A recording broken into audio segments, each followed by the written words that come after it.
everyone. My name is Dr. Samantha Zara, and I am the Antibody Services Marketing Specialist at GenScript. It's my great pleasure to introduce Dr. Hui Chen, Director of GenScript's Antibody Department, to present today's webinar, Tips to Generate and Troubleshoot ELISA Experiments for Your Application. During this webinar, Dr. Chen will give an overview of the various types of ELISA kits and the pros and cons of each, a review on how to troubleshoot your ELISA experiment when the results are not going as planned, and the ins and outs of ELISA reagent generation, from sample isolation to custom antibody development. Dr. Hui Chen graduated from Beijing Normal University with a doctoral degree in biochemistry and molecular biology. She then joined Abcam and became the head of Abcam's Customization Service Department. During her tenure at Abcam, she worked with top pharmaceutical companies and their scientists to develop custom antibodies against hot targets, such as PD-L1, MLK-L, and GSD-MD. She has extensive experience with custom ELISA kit generation, rabbit monoclonal antibody generation, and custom antibody generation. Dr. Chen is now the director of GenScript's Antibody Department, overseeing all aspects of reagent antibody discovery and production. To ensure that this webinar has high sound quality, we ask that all attendees listening only mode. In the question box in the lower right-hand corner of your screen throughout the talk, Dr. Chen will address your questions at the conclusion of the presentation. Now, without further ado, let's welcome Dr. Chen to present today's webinar, Tips to Generate and Troubleshoot ELISA Experiments for Your Application. Thank you for your introduction, Sam. Hi, everyone. This is Hui from GenScript.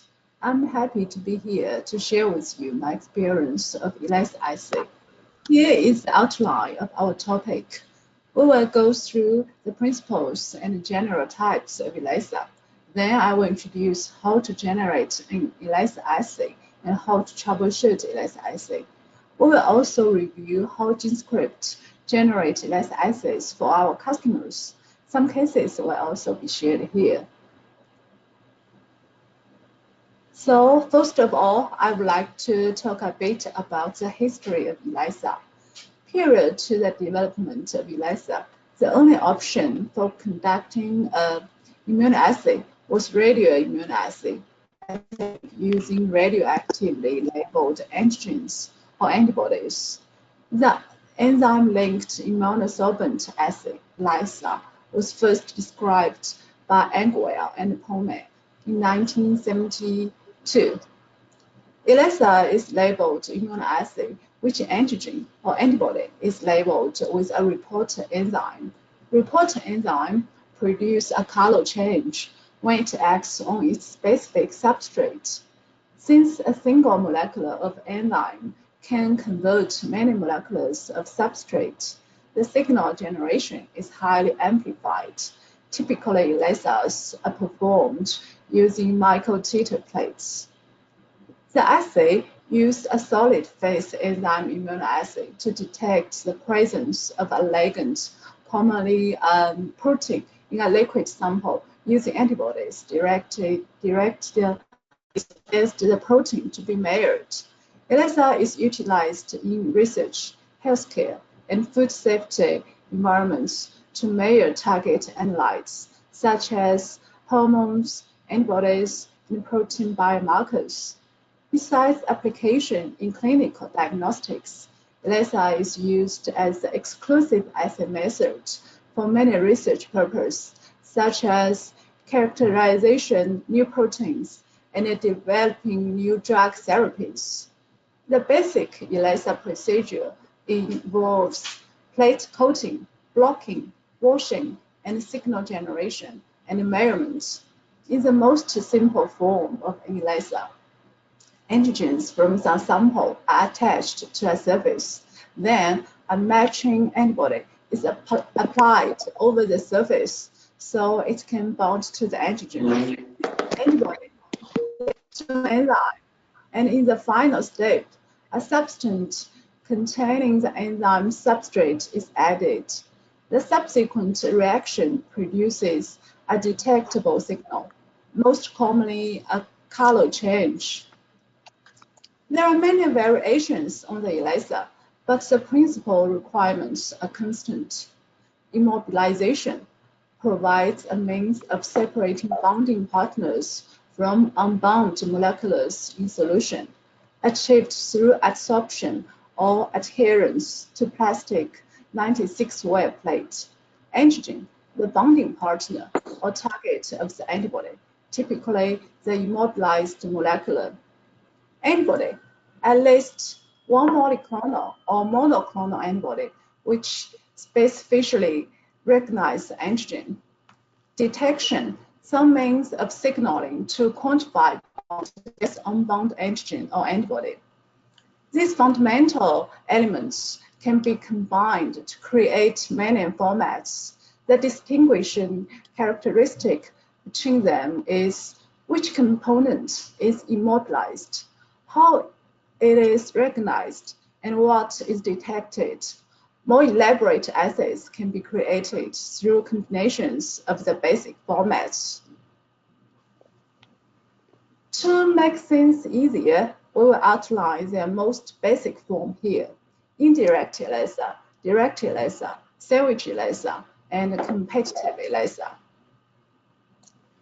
Direct ELISA is the simplest format. The direct ELISA method begins with coating the wells with test sample antigen, then blocking unoccupied sites with uninteracting protein, and washing away antigen and uninteracting protein. Next, an enzyme-labeled antibody specific for the antigen is added and washed to remove unbound antibody. In the end, the substrate is added and the resulting colors are read. The amount of color produced is proportional to the amount of enzyme-labeled antibody bound to the antigens in the wells. This method is quick and avoids the possible problems of cross-reactivity of the secondary antibody with other proteins in the antigen sample.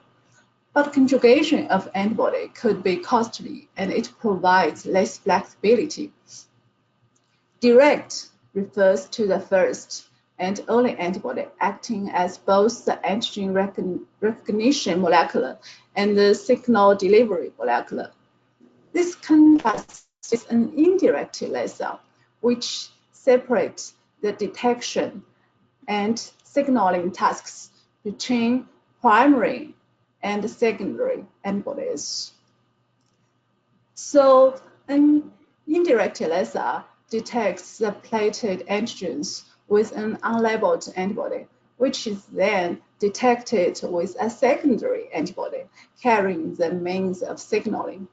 By utilizing a secondary antibody for signal delivery, indirect ELISA formats allow for use of a modular secondary antibody that utilizes the constant of the primary antibody. Labeled secondary antibodies can therefore be utilized across many different ELISAs, and the primary antibody need not be modified. Primary antibodies are typically a precious and expensive resource, whereas secondary antibodies are typically polyclonal, cheaply and quickly produced.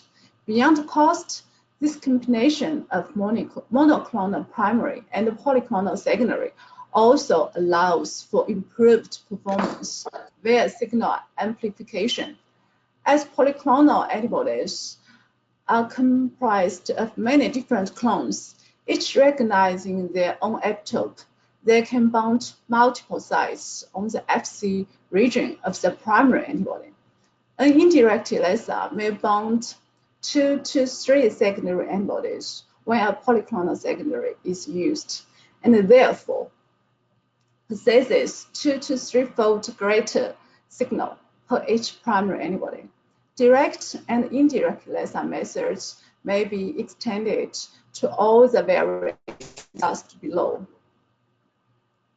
Sandwich ELISA uses 2 different antibodies for the same target antigen. These antibodies bound to different epitopes of this target antigen.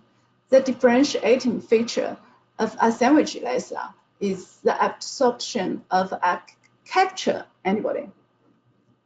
Here, the differentiating feature of the sandwich ELISA is the absorption of a capture antibody to the plate. Antigen is bound or captured by the plated antibody, and then sandwiched between the capture and a detection antibody, which recognize a distinctly different epitope on the antigen. A major benefit of a sandwich ELISA is the ability to specifically measure antigen from impure samples.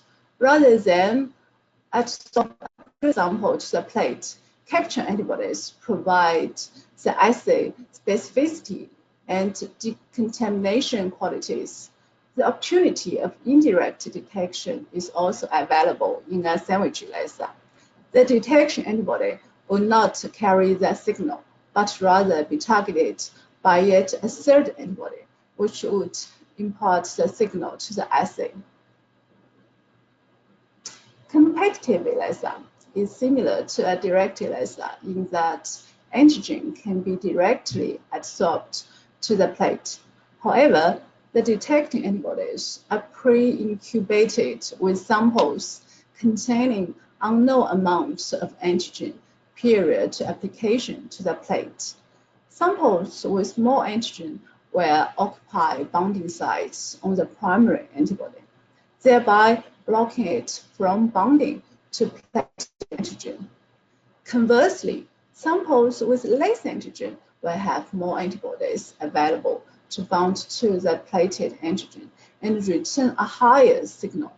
It relies on a signal antibody specific for the analyte. The competitive method is an advantage when two antibodies are not available to bind to the antigen as is necessary in the sandwich ELISA protocol, and when only crude or impure samples are available. For optimal results, affinity purified antibodies are preferred. To summarize, these four types of ELISA has their advantage and disadvantage. Direct ELISA is fast and needs minimal steps in the procedure. It will avoid cross-reactivity introduced by second, but the immobilization of antigen is not specific. This might cause background-related issue. The primary antibody offers less flexibility. At the same time, the absence of signal amplification reduces sensitivity. Indirect ELISA has higher sensitivity and higher flexibility, but second antibody may have cross-reactivity. It has longer protocol comparing with direct ELISA. Sandwich ELISA offers higher sensitivity compared with direct or indirect ELISA. It identifies multiple epitopes. It can distinguish antigen from impure samples, but it can be difficult to generate a strong antibody pair.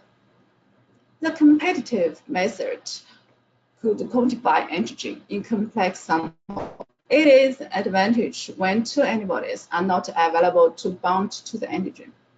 Development and validation of a competitive ELISA require considerable expertise in reagent characterization and method development.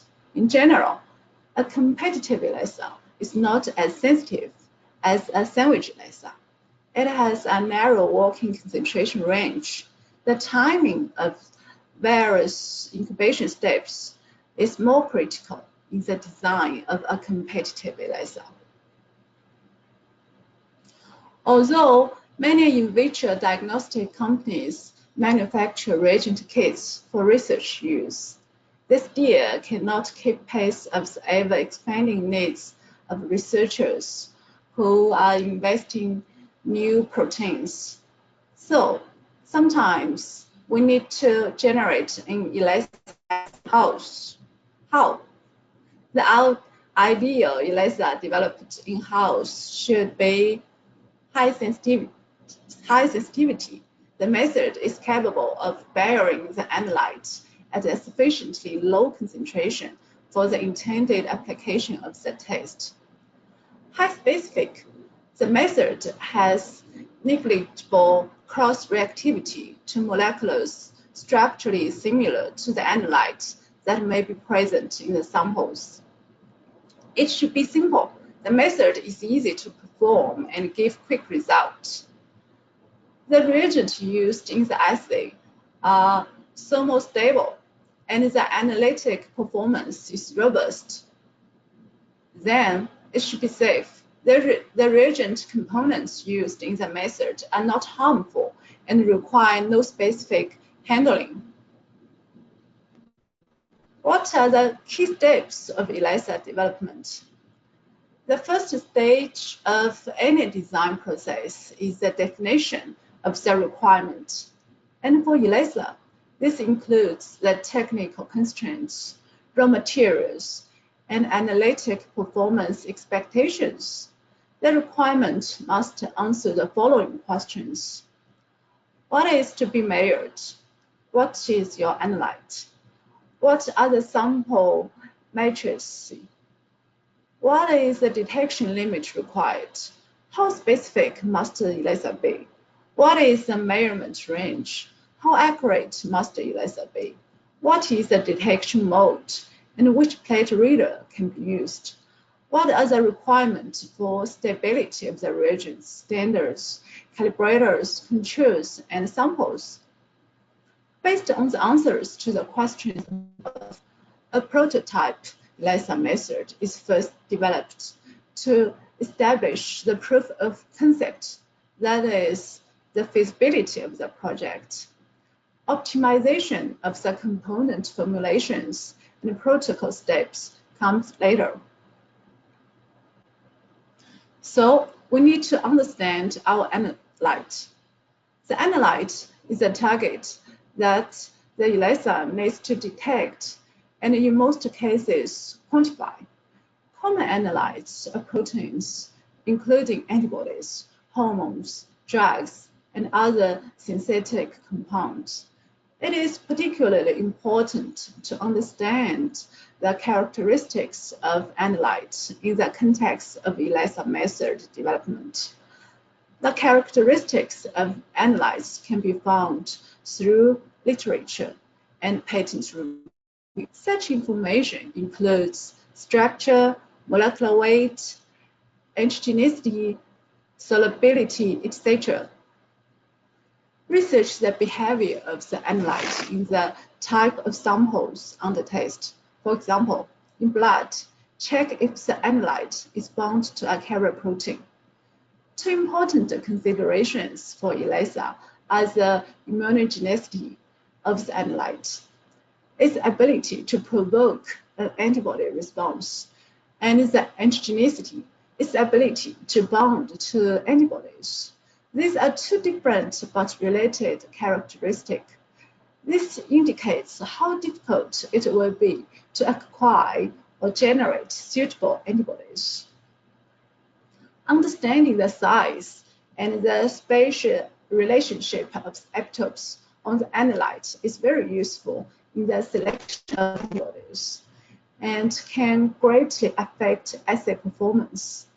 Linear epitopes consist of a continuous sequence of amino acids in protein analyte, and conformational epitope exists when discontinuous section of amino acids form an epitope. The distribution and variability of epitopes are also informative for ELISA reagent formulation. Small molecules, also called hapten, can elicit an immune response only when attached to a large carrier, usually a protein, although the carrier protein may not be the one that by itself does not elicit an immune response. Once antibodies have been generated, the small hapten may also be able to bind to the antibody. The expected analyte concentration range likely to be encountered in the sample matrix of choice determines the detection limit and the measurable range that should be achieved in a validated method. Next, we need to choose a suitable assay format. 3 formats are frequently used for ELISA: sandwich, competitive, indirect. The selection of ELISA format depends on the availability of key reagents and the assay sensitivity and dynamic range required for the application. Compared to other formats, the sandwich format is more sensitive, precise, and robust. Not surprisingly, it is the most commonly used. However, the analyte molecule needs to be large enough with a molecular weight greater than 6 kD to have 2 separate antigenic sites. The competitive format is used for analytes with a low molecular weight. It relies on a single antibody specific for the analyte. For optimal results, affinity purified antibodies are preferred. The indirect format uses antigen coated onto the plate to capture antibodies, and then the captured antibodies are detected by species-specific anti-IgG or IgM. The indirect format is also susceptible to non-specific bonding. The purity and specificity of antigen to be coated on the microtiter plates are very critical to the specificity of the ELISA method. Antibody or antigen reagent. Antibodies and antigens are key biological in ELISA design. Many kinds of antibodies can be used in ELISA, but monoclonal and polyclonal IgG antibodies are the most common. Affinity and specificity are the key characteristics for antibody selection. Often, the affinity constant determines the potential sensitivity of the assay. Many companies do not sell their best antibody clones, but retain them for their kit. This is the reason that in-house assays sometimes cannot match the performance of the commercial kits of the analyte. To ensure detection specificity, analyte-specific antibodies should be used. Consult manufacturer's data sheet for information on cross-reactivity. However, highly specific antibodies may not detect all the antigen isoforms, and a weak affinity for certain isoforms may result in assay drift and imprecising. To achieve the right balance, it is important to consider how the assay will be used. Antibody pair. The antibody lies at the heart of an ELISA. Identifying the best antibodies and the correct roles for these antibodies, capture or detection, is a critical balancing act. The capture antibody typically has high affinity and specificity for the analyte in the sample, whereas detection antibody may contribute less to analyte specificity.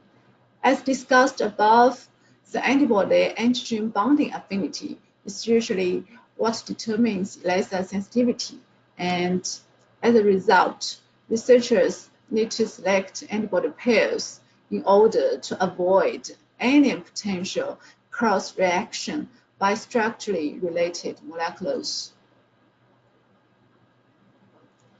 After we select the critical materials for ELISA, there are still a lot need to do to optimize.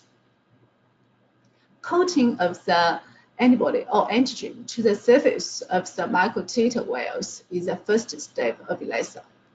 High purity of the antigen or antibody to be coated will increase coating efficiency as well as assay specificity. The following factors need to be considered during coating: diffusion coefficient of the attached molecule, ratio of the surface area being coated to the volume of the coating solution, concentration of the substance being adsorbed, temperature, time. Buffers are the backbone of ELISA. Multiple factors should be considered in buffer formulation, such as the buffer system, cheese, PBS, HIPPs, or etc., pH, salt, detergent, proteins, and other additives. Reagent formulation is unique to each ELISA method, and while using reagents off the shelf may shorten development time. This practice may also lead to potential problems because the reagents are not optimized. Blocking is another essential step in ELISA, particularly when reducing the non-specific bonding of primary or secondary antibody to the solid surface of microtiter plates, and non-specific bonding with low affinity from sample to solid surface. A variety of blocking buffers ranging from non-fat milk to highly purified proteins have been used to block unreacted sites. Some test is needed to find the best blocking buffer. The choice of secondary antibody depends upon the species of animals in which the primary antibody was raised, the host species. For example, if the primary antibody is a rabbit antibody, the secondary antibody could be an anti-rabbit from goat, chicken, etc., but not rabbit. If a secondary antibody causes high background in an assay, a secondary antibody from another species may improve the result.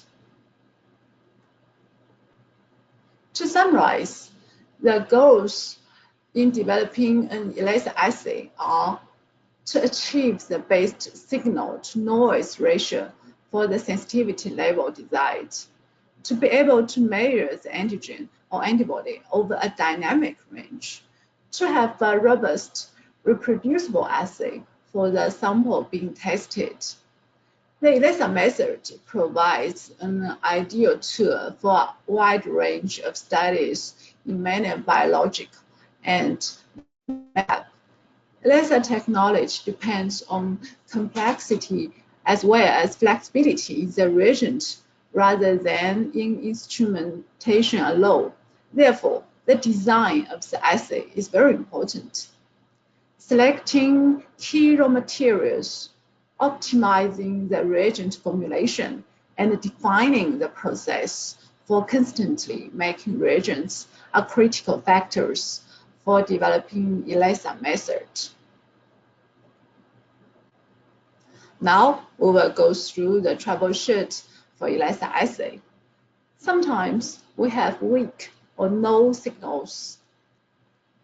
If the reagent was not at room temperature before assay, please allow the reagent to sit in the room temperature for 15 to 25 minutes until completely thawed. If you did not incubate for proper time or temperature, please increase incubation time or follow the manual to repeat assay.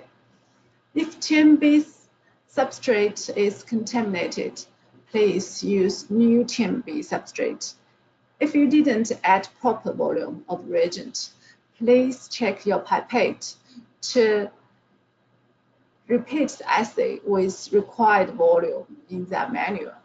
If you didn't read the plate immediately after stop solution was added, please read the plate within 30 minutes after adding a stop solution. If the sample presented below the detection limit, please decrease dilution factor or concentrate samples. Please use a sample type that is known to detect. If the TMB substrates are not added or added at the wrong time, please follow the menu to add the substrate properly. High background we often faced when we use ELISA assay. The plate maybe is not washed properly or insufficient washing. Please wash as indicated in menu and add a washing step if necessary. Maybe you used incorrect incubation time or temperature. Please follow the menu to repeat the assay. If the TMB substrate is contaminated, please use new TMB substrate with same lot.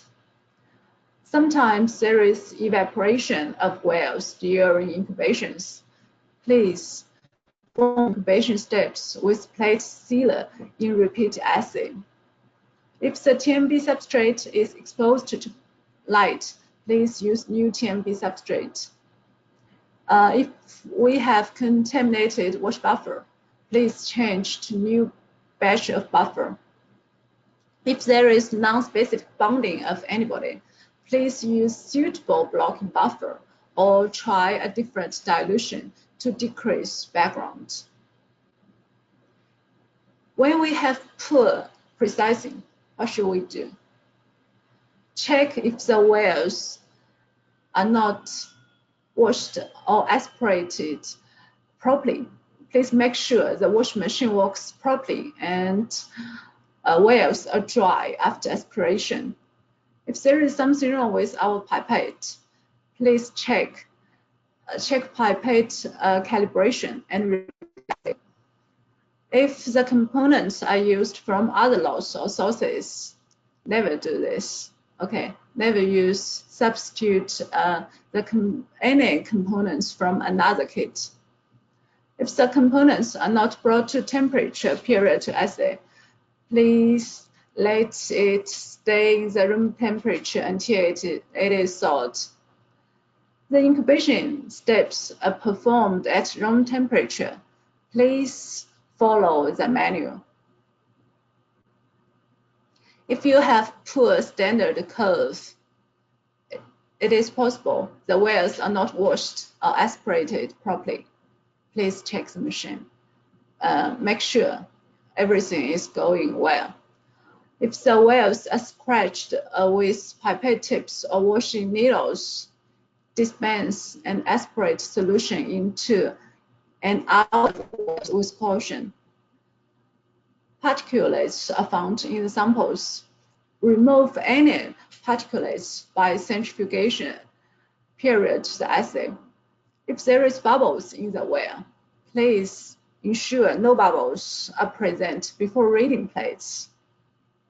If the wells were not washed equally or thoroughly, please check wash process. Sometimes we have incomplete reagent mixing. We need to mix everything at least 3 times before pipette the contents into other wells. Sometimes we have inconstant reagent preparation. Remember to prepare the reagent constantly. So the majority of problems observed in the practice of ELISA are operator caused by lack of common sense, failure to appreciate the need to stick to the instructions, sloppy technique, or poorly maintained equipment. So please remember, follow the manual. GenScript has more than 15 years experience for antibody generation. At GenScript, we have generated many kits for our customers. Here is an example of how we generate an ELISA kit, a sandwich ELISA as an example. First of all, when the project comes in, we will design and prepare the immunogen. After immunization and fusion, we will get many ELISA positive clones. Affinity ranking and epitope binning will be arranged. Then, top 5 clones will be selected. We will subclone these clones and do a small-scale production. After that, we will conjugate binding to the antibody. And then we will do some pairing test. After top clones are selected, we will start optimization of ELISA assay. So here is a case study. For this project, we used CHO cell to express a full length of the protein. Usually, the mammalian system is preferred for protein expression because the protein with native structure will have higher success rate for ELISA assay development. In this data, we can see the affinity ranking attested EC50 test, and we'll find the top 5 clones. Here, on the right hand, the binding conjugated antibody are used for pairing. After this test, finally, we successfully developed an ELISA kit for the target. So this is all of my part. Sam, it's your turn now. Thank you, Dr. Chen, for that amazing webinar. We will now move to the Q&A portion of our presentation. Please take a few moments to place your questions in the questions box on the bottom right-hand corner of your screen. While you're typing in your questions, we would just like to review some of GenScript's reagent antibody services. Next slide, please.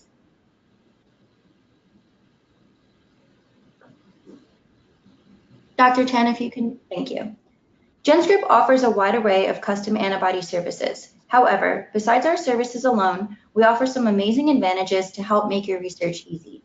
First, GenScript has generated over 135,000 custom antibodies, both PAB and MAB, over the past 15 years.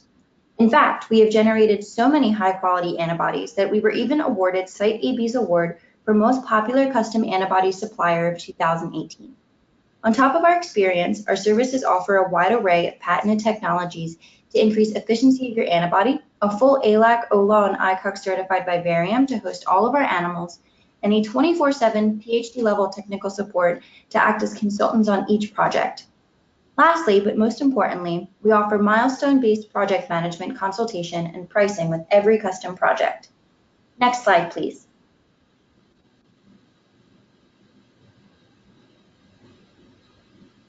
Next slide, thank you. This is an overview of the antibody services we offer at GenScript. Besides the antibody drug discovery related services, which include therapeutic antibody discovery platform, anti-idiotype antibody generation, surrogate antibody and immunogenicity assays, we also offer reagent antibody services for PAB, MAB, phosphospecific antibodies, neutralizing and blocking antibodies, as well as antibody pairing. We also offer more than 1,000 catalog antibodies, diagnostic antibodies, and immunoassay development, such as ELISA kits for endogenous protein detection, host cell protein detection, pharmacokinetic, and immunogenicity evaluation. Next slide, please. GenScript's fully custom MAB generation service is tailored to include anything and everything you would want in your MAB generation process. You are in charge in deciding key steps in the antibody development process, including immunization schedule, additional screening, in-house analysis, number of clones, independent antibody validation, and anything else you can think of. This service also includes free cell banking for up to 6 months, as well as additional options such as antibody sequencing and scale-up production, making GenScript's fully custom MAB generation service perfect for any experimental platform. Next slide, please.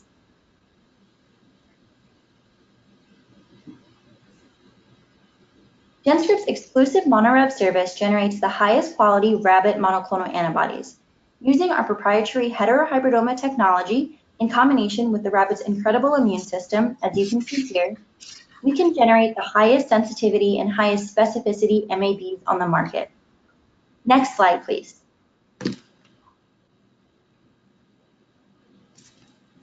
GenScript's generated rabbit MABs are perfect for everything from basic research all the way to anti-idiotype antibody development or in vitro diagnostics. Check out the GenScript website to learn more about our capabilities for generating rabbit MABs against difficult targets, including nanobodies, small molecules, and phosphorylated targets, as well as our application-tailored service for immunohistochemistry, single-chain variable fragment generation, and anti-idiotype. Next slide, please. GenScript offers two types of polyclonal antibody generation services. The first service is our PAB standard package. Within this package, you can choose whether you would like to use our express or conventional immunization protocol, which host species you would like to immunize, and if you would like to use a peptide or protein antigen. This package takes between 11 to 17 weeks and includes delivery of your purified PAB. The second service is our fully custom PAB package. This service is similar to our standard package, but also includes an anti-serum delivery, as well as the purified antibody with multiple types of purification protocols. Next slide, please.